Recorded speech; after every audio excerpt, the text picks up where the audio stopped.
वर्ध्यातील केसरीमल कन्या शाळेत शिकणाऱ्या निकिता अंदस्कर या विद्यार्थिनीच्या आत्महत्येप्रकरणी एका शिक्षिकेला अटक करण्यात आली आहे। या शिक्षिकेला 1 दिवसाची पोलीस कोठडी देखील सुनावण्यात आली आहे। वर्गमैत्रिणीने निकितावर मोबाईल चोरल्याचा आळ घेतला होता।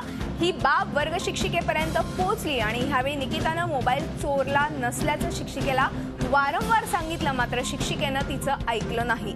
संपूर्ण वर्गात झालेल्या अपमानामुळे व्यथित झालेल्या निकितानं आपल्या घरी गळफास लावून आत्महत्या केली होती। आत्महत्येला शिक्षिका जबाबदार असल्याचा उल्लेख निकिताच्या सुसाईड नोटमध्ये देखील आढळून आलाय। आपण बघतोय निकिता अंदस्कर आत्महत्येप्रकरणी आता शिक्षिकेला 1 दिवसाची पोलीस कोठडी सुनावण्यात आलेली आहे आणि आपल्या सोबत फोन लाईनवरून आहेत आमचे प्रतिनिधी अमित देशपांडे। अमित, आपण बघतोय की निकिता अंदस्कर हिच्या आत्महत्येप्रकरणी शिक्षिकेला आता 1 दिवसाची पोलीस कोठडी सुनावण्यात आलेली आहे। काय सविस्तर माहिती द्याल?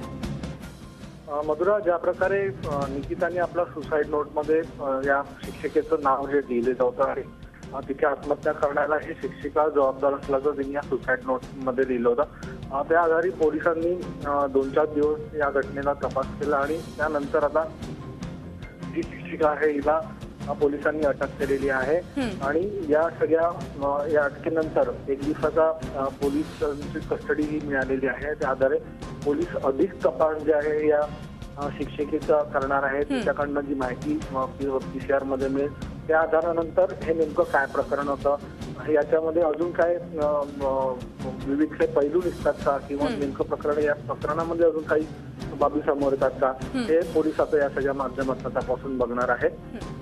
ज्या दिवशी घटना घडली त्या दिवसापासूनच या शिक्षिकेला अटक करण्याची मागणी सातत्याने निकिताच्या घरच्या लोकांनी लावून धरली होती आणि त्या आधारे पोलिसांनी त्यांना अटक केलेली आहे आणि 1 दिवसाचा पोलीस कोठडी जी आहे ती मिळवलेली आहे आणि अधिक तपास पोलीस आता या। धन्यवाद अमित या संपूर्ण माहितीबद्दल।